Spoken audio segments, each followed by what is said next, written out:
Bonjour chers téléauditeurs et auditrices de la télévision Léon Léon et nous vous invitons à notre entretien sur l'apprentissage à distance.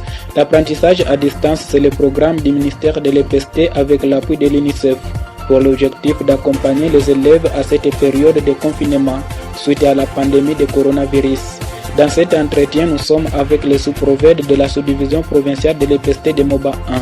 Mais avant de continuer, je salue aussi monsieur le directeur de la télévision, Boulamba Odon, pour m'avoir accordé l'espace, et Aïboala Ikone Chamboui pour son soutien. Moi, c'est Isidore Kachoule qui vous présente cette émission depuis Moba, province du Tanganyika, à l'est de la République démocratique du Congo, Afrique centrale.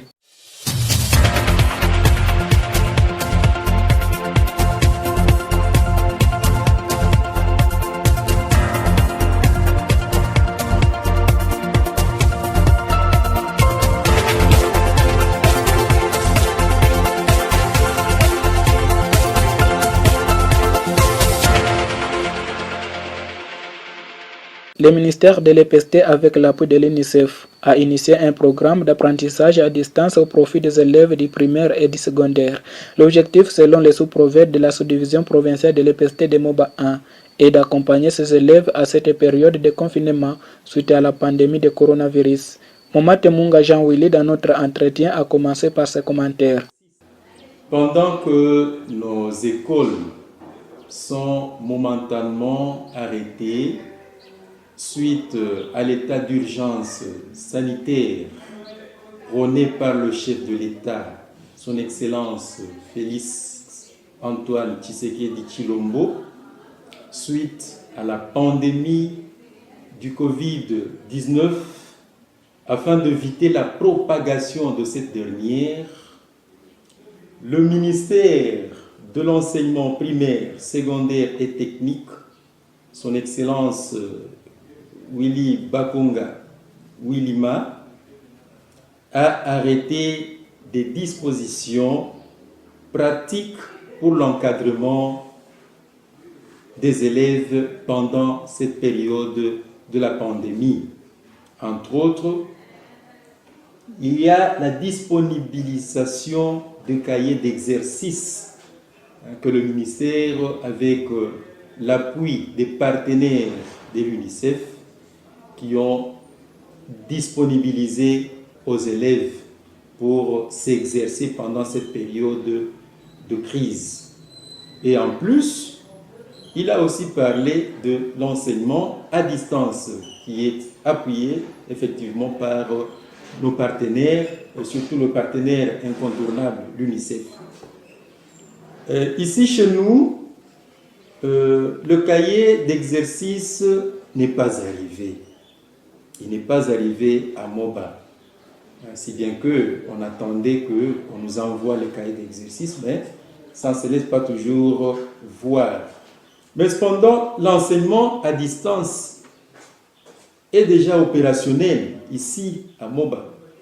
Nous travaillons avec les 3 radios communautaires qui font le relais avec la radio Okapi. Et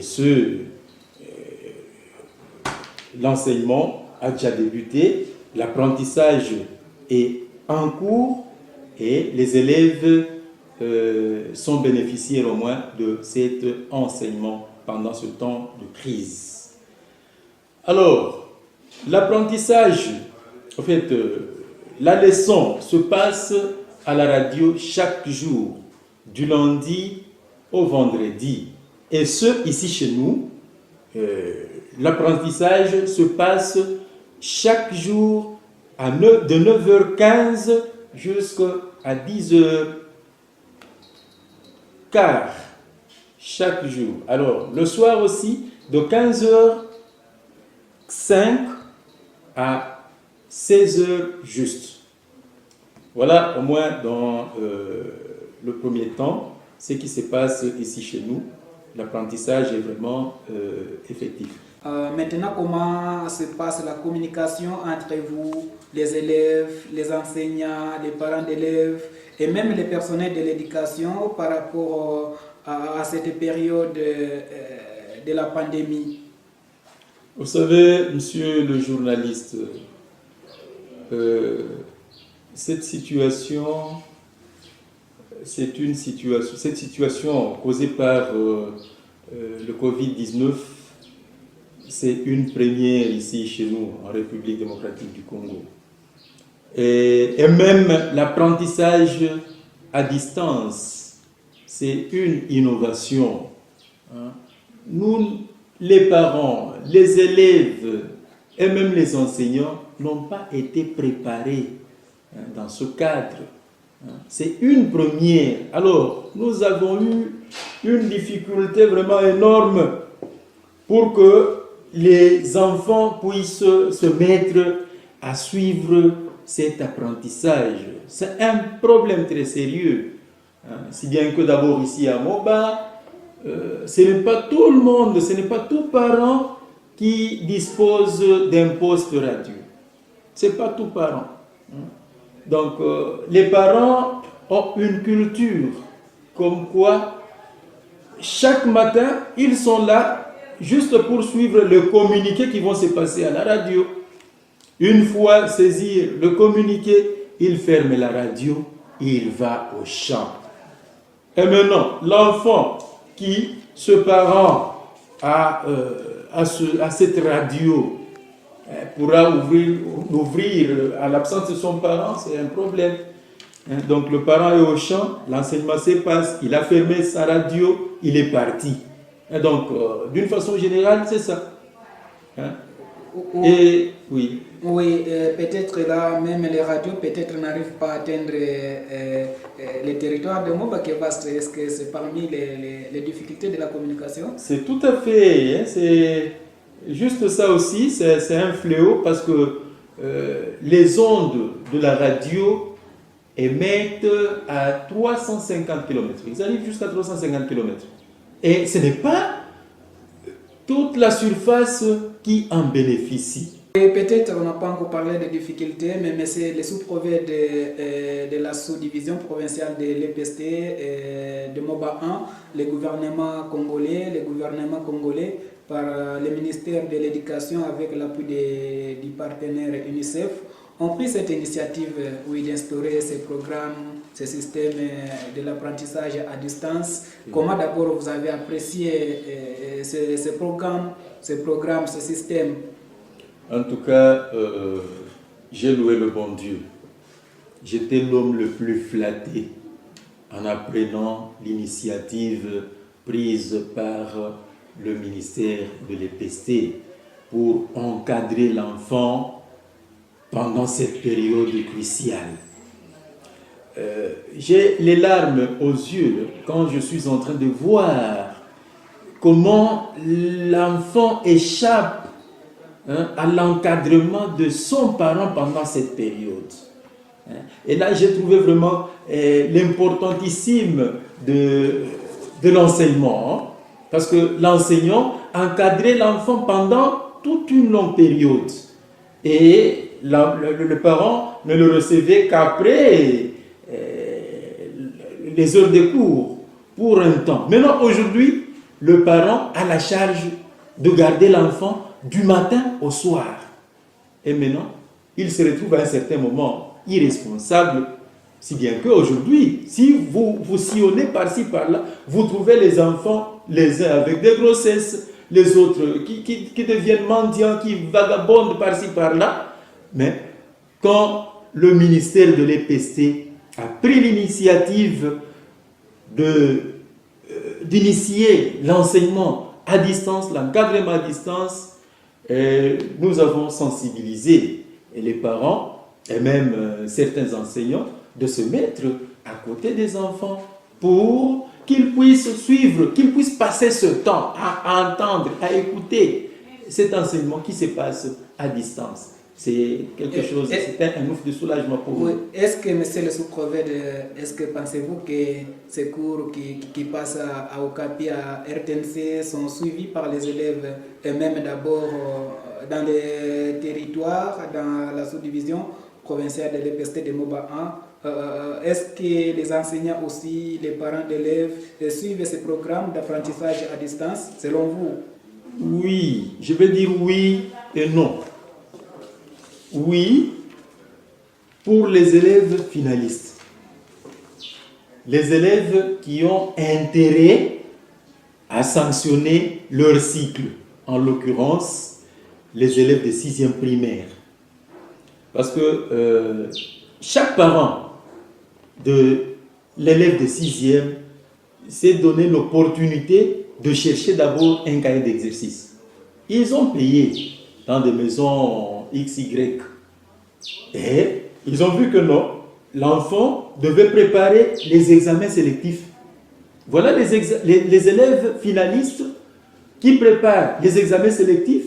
Ils se sont mis à suivre avec intérêt cet enseignement à distance, croyant que les questions qui proviendraient des sélectifs seront dans le cadre de cet enseignement qui se passe à la radio. Voilà, ils avaient intérêt.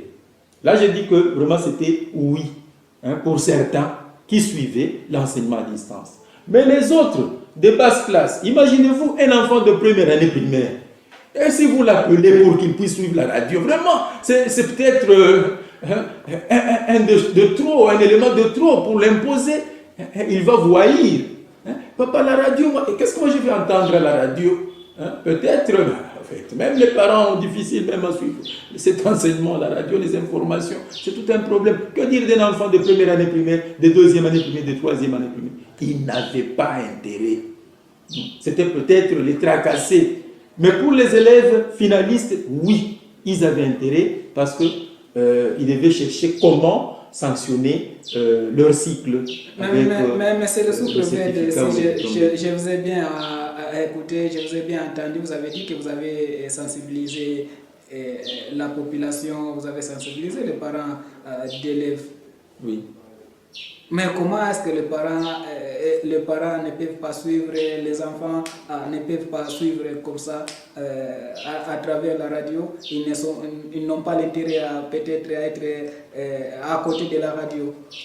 Monsieur le journaliste, vous savez, ici chez nous à Moba, ce n'est pas tout parent qui est appelé à traîner à la maison du matin au soir. Mais il doit aller se débattre par-ci, par-là pour chercher de quoi mettre sous la dent.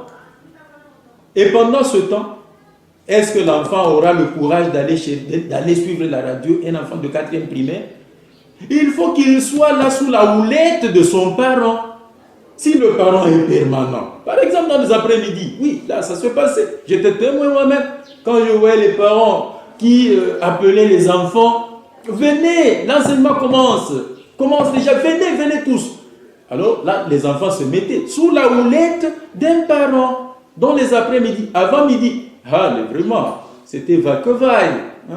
Les enfants n'avaient pas intérêt là-dessus parce qu'il n'y avait pas quelqu'un pour les surveiller, pour imposer cette discipline afin qu'ils puissent suivre avec intérêt l'enseignement qui s'est passé à la radio. Donc les parents doivent être à côté de ces enfants pour les accompagner, mais localement, qu'est-ce qui est fait pour accompagner ces programmes d'apprentissage à distance, monsieur le sous-prophète? Oui, en fait, c'est comme je le disais, la radio émet, la télévision aussi est en train d'émettre. Ce sont les finalistes. Les finalistes, quand vous voyez les œuvres secondaires, là vraiment, ils ont intérêt là-dessus. Vous les voyez à côté de la radio en train de suivre tout ce qui se passe comme enseignement. Ils sont là. Et par après, c'est que je suis en train de féliciter aussi les enseignants qui passaient à la radio, ceux-là qui enseignaient. Ils ne se passaient pas sans donner un devoir aux élèves. Et les élèves, vous les trouvez avec le devoir, croyant que c'est à partir de ces devoirs à domicile qu'on leur donne que les questions des examens d'État vont pulluler.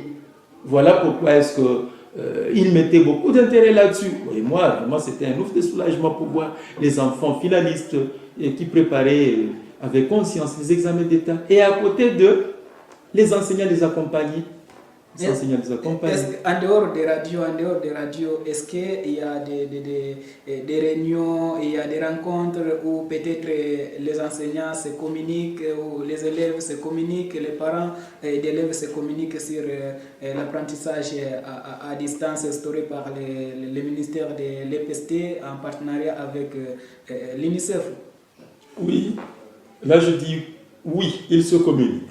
À partir de cet apprentissage, de cet enseignement qui se passe à la radio, les enseignants suivent scrupuleusement tout ce qui se passe